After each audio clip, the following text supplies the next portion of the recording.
Last time on True Magnum TV. I get there. And we ran a long way. In this jungle, everything's a long way. Super hot, and it's gone. Now we got the tar, and I get to celebrate it, but tomorrow we got to get after the blue sheep. I don't have a lot of time. This is equally as important for me in this area. We woke up this morning and we're missing a guide. If we don't see that horse come back around the corner pretty soon, we'll all be packing up to leave.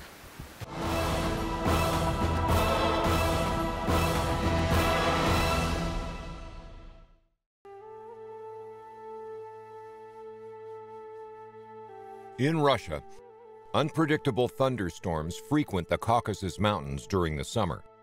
But after last night's storm, one of the local guides went missing, bringing all hunt activities to a halt. I haven't heard from him. It's morning. He's been missing quite a while. He has a phone. He would have had service down at the headquarters. So we're pretty concerned. Ashman is going to sprint down on the horse and see if he can find out if maybe he got weathered in and camped somewhere last night. That's what we're hoping. If they can't find the guide, it could turn this hunting expedition into a rescue mission. I think we probably should go pack up all our stuff, be ready to go either way, because we're going to get a call that makes us go help, or they'll come around the corner raring to go up the mountain hunting today, one or the other. So no sense in sitting here worrying. I'm going to go get busy getting stuff together.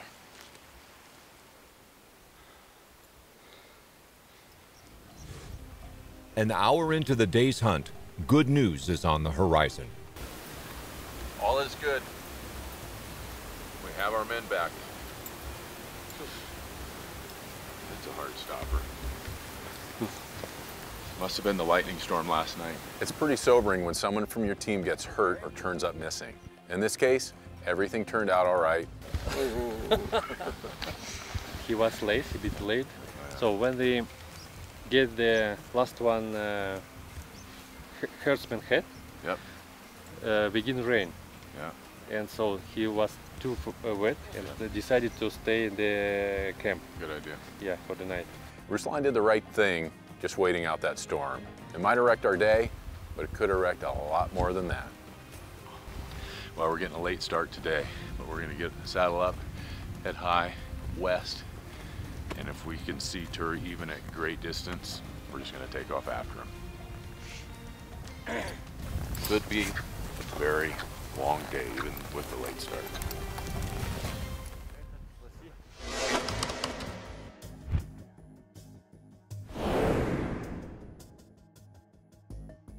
In Nepal, there's nowhere in the world that has more challenging mountains.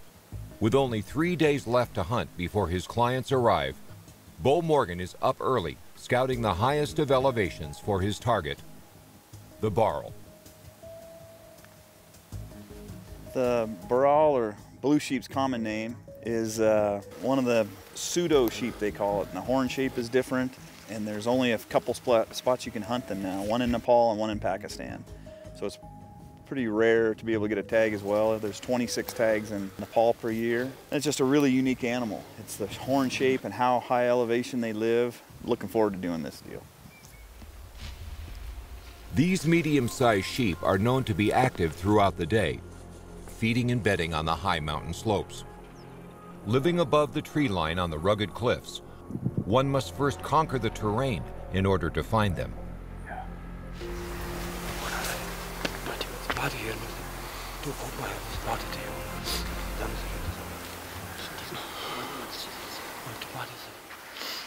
He said we're gonna go up over the top here instead of going up through the mouth of the canyon. The wind's probably gonna go up ahead of us, so it'll be harder climbing, but be able to hunt better looking over the top. Thought it was a great plan. All except the harder walking part. It's really difficult. The hardest part about a blue sheep is hunting in the elevation. And no matter who you are, there's a acclimation period. And some people do really well with it, others struggle with it. So you got to pay attention to your body, pay attention to the people around you, make sure everybody's doing on the same page and doing okay. It's dangerous. You can die from it pretty easily. Elevation, loose rocks, and steep terrain alone are doable, but combined, without careful consideration, could spell trouble. We took a straw poll. Decision was we're not going to go down this way tonight. Might be a little risky, so we'll take a different way. There was consensus too. I wasn't the weak link. Always staying a few steps ahead will prevent any unforeseen disasters.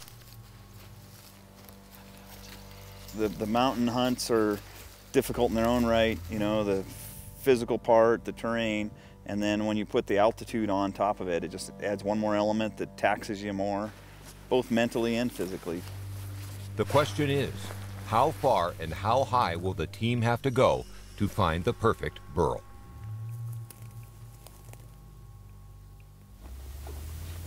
Yeah, I got him. I see him. About 20 of them.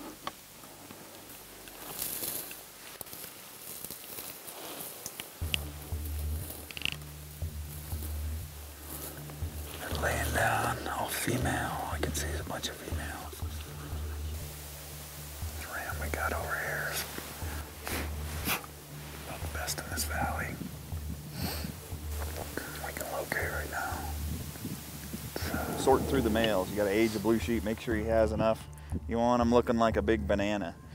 And this range, a couple miles away, and this elevation, heat waves, you just can't make it out. So we're going to try to give it some time, see if the heat waves change, see if you can, animal getting up, moving around, changes, you know, a look that we see to make it worth the effort to go try to stalk it.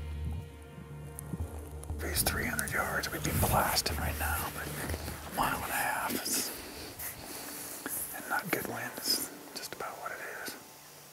Waiting game.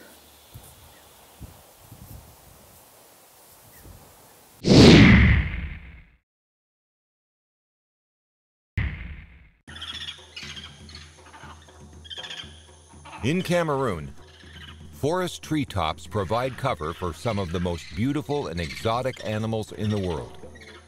Exploring the untouched land today, Rob Dunham is going after the main species he came for, the bongo. Just now, fresh bongo. I think it's a bongo. Yeah, I think it is. Looks very fresh. Well, we've been cruising around this morning and Pedro and the trackers come across a fresh bongo track. Big bull. It's something we've been looking for a few days. We're really excited about this. You can tell there's a little bit of intensity in the air with the pygmies because these guys want to get us a bongo.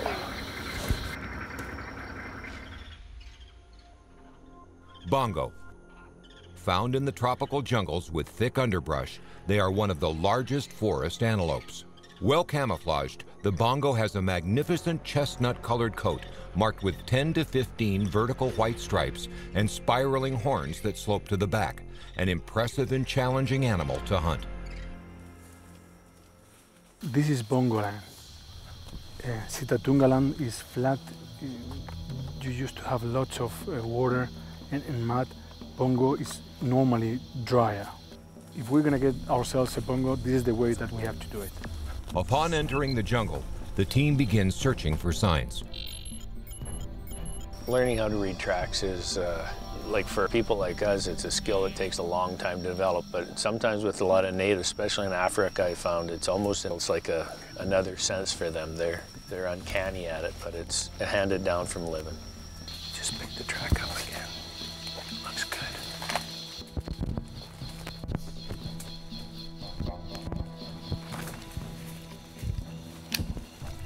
Believing they are not far behind, the team gets prepared. We're locked and loaded.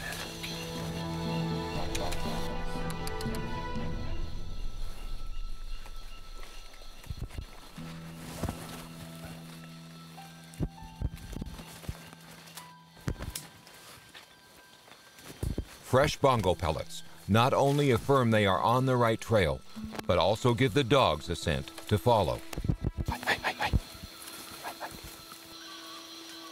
It's really fresh. Very fresh. Let's go.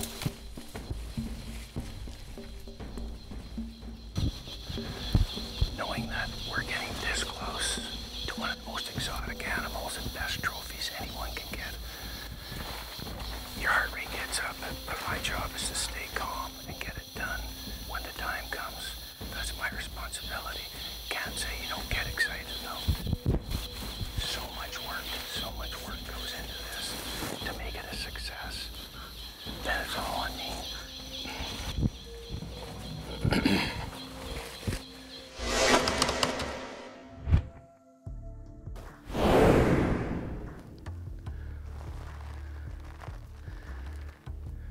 In Russia, James and the team have once again spotted the tur on a far-off ridge.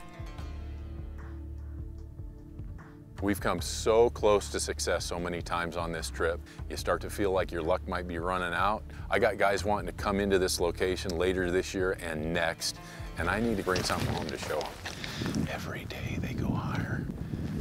We got a late start today. Weather comes in every early afternoon. We're gonna make another tough decision. My vote this time is gonna be that we cross the saddle in front of us with the snow. Work around here, go up behind that big tall spine mountain, get on that spine, work up to a point, and we'd have a nice 200-300 yard shot across to where they're bedded at the very highest point of that far ridge. One problem is they're perfectly positioned to continue up to that rocky dome. Starting late in the day means they'll have less time to reach the ridge before the weather ends the hunt. But to get a tur, this is a risk James must be willing to make. That ridge is a long way off. We may not get back tonight, but it's time to throw caution to the wind, take a chance, hope the weather holds, hope my knee holds, and go get a tur. And hope for the best. This is a tough one. This is a tough one.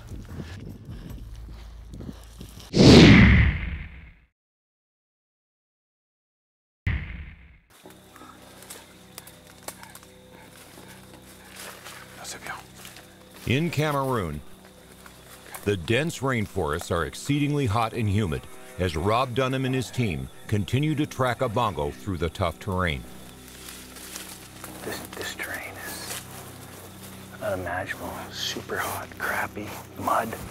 It's very difficult, but that's why it's not for everybody.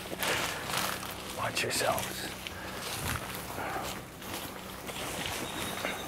You know, again, talking about the elements, I mean, this safari is not for everyone. There's no doubt about it. I'm not in killer shape by any means, and I mean, I was getting frustrated with those blinds, the heat, the humidity.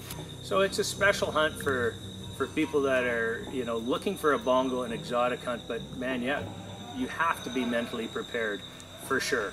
Mentally prepared is almost more important than the physical. Thick and harsh, the jungle grasses can sometimes be helpful in providing the way. The bongo is using the trios, and it's a very good time because we can use it too, and we don't have to be breaking the branches the whole time.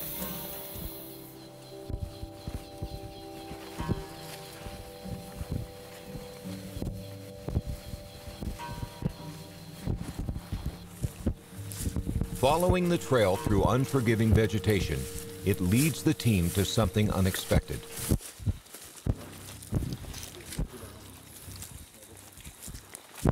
Came to a clearing, middle out of nowhere, and just gonna maybe have a little water. They're making a plan.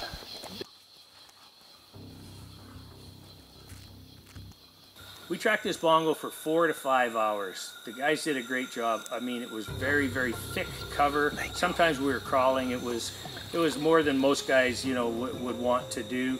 And we hit a little clearing. I thought it was over. I thought here was another lesson on bongo hunting.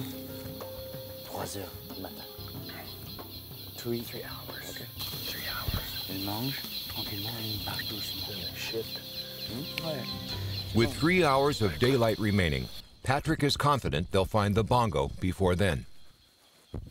It's very unpredictable, this hunt. You must try hard, and you must be especially mentally prepared. If you give up, I mean, you're not gonna make it. C'est bien.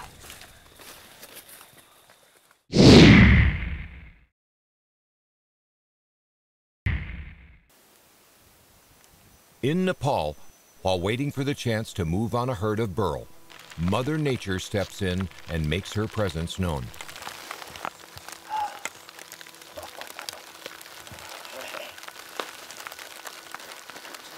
14,000-foot rainstorm turns it into popcorn balls.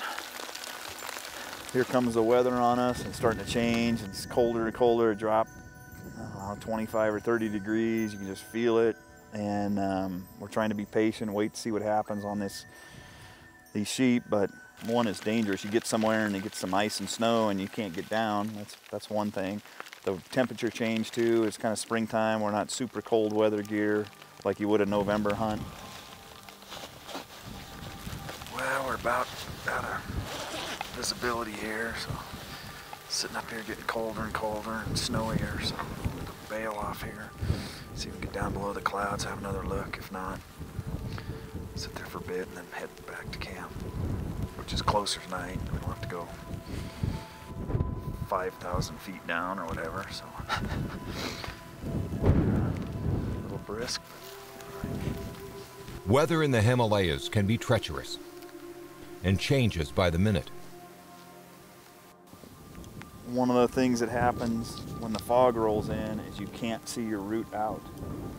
Any grass you get gets wet and slick, and then not seeing your route out is huge. You get to somewhere and, oh, this isn't, we got to backtrack and try to figure out, is this exactly the same route we came up in the morning? And same deal, you're climbing up, and it's one thing when you turn around and go off something, you're like, yeah, we came up here. Well, you're sure? You can't see the bottom, so who's going first?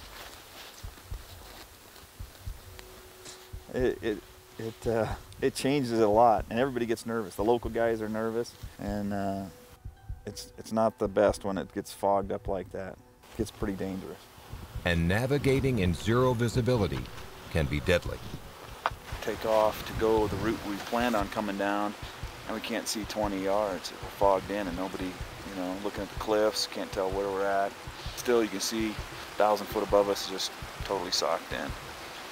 So one of those hunting days that, too bad you had to climb 3,500, 3,000 feet to figure it out, but it was good. We saw some of the animals. So if it breaks, I think the snow will push them down a little bit and be able to make our move. So, rough day. On again.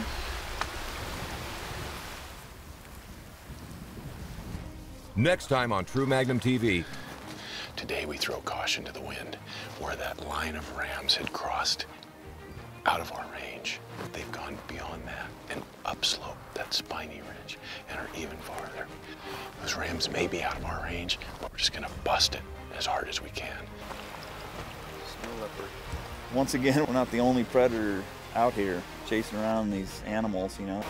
Part of the reason things are so high in the cliffs.